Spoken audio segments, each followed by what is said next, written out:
ሰላም ውድና የተከበራችሁ የሀገሬ ልጆች ደህና ናችሁ ወይ? ሰላማችሁ ባላችሁበት በዚህ ትርፍርፍ ይበልልኝ። ዛሬ አንዳንድ ነገር ልላችሁ ነው ማለት ብዙዎቻችን ወደ አረብ ሀገር ስለመጣን እንጠላዋለን፣ እንረግማለን። ያም ማለት ያው የሰው ቤት ነው ይታወቃል።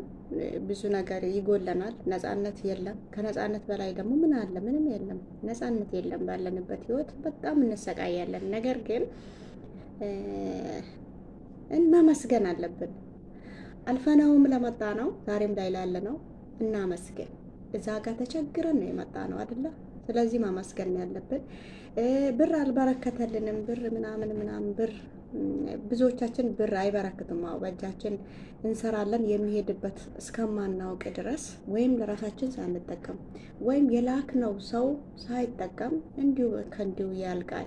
ያም ማለት ኑሮ ስለተወደደ ነው፣ ሌላ ነገር አይደለም። እና ደግሞ በዛ ደግሞ ስሜታዊ መሆን የለባችሁም።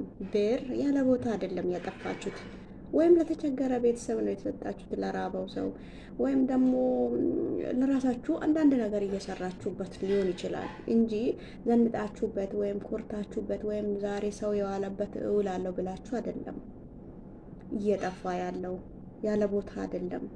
እና በትዕግስት ጊዜያቶችን ማሳለፍ ነው።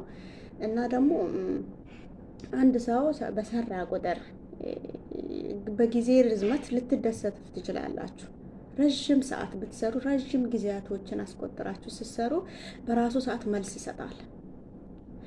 እና በሁለት ዓመት እሄዳለሁ ይሄ ተነስቶ የሚሄድ ሰው እንዴት እንደሆነ ብቻ አንዳንዴ ይገርመኛል። ተመልሶም ይመጣል። 2 ዓመት ሄዶ ተመልሶ የሚካሄድበት ነገር እኮ ነው። ምንም የሌለው ምንም የለም።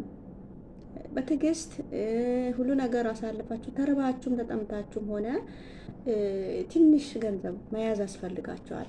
አገራችንን ሄዳችሁ መመለስ ይሆንባችኋል። ውሃ ቢወቀጥ ውሃ እንቦጭ ነው እንደተባለ ነው።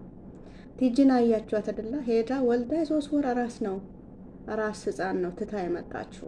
ያም ማለት ምንም ያስደስት ነገር የለም። ሄዶም ራሱ ከሰውነት ተራ ወጥቶ ሀሳብ አለ፣ ጭንቀት አለ፣ ብዙ ነገር አለና ተመልሶ መምጣት አይቀርም። ስለዚህ ባላችሁበት በትዕግስት ያገኛችሁትን እየበላችሁ ራሳችሁን እየጠበቃችሁ አቤት ብላችሁ ጎንበስ ብላችሁ የነገዋን ቀን መጠበቅ ነው ያለባችሁ። ካለንበት ህይወት እንሻላለን። ከሀገራችን እዚህ ይሻለናል። በቃ ወዳችሁ አይደለም እዚህ ይሻለናል የምለው ወድጄ አይደለም፣ ይህ ስለሚሻለን ነው። ጥሩ ውሃ እየጠጣን ነው። ቢያንስ ተመስገን ማለት ነው። ጥሩ ቦታ ላይ እንተኛለን። በቃ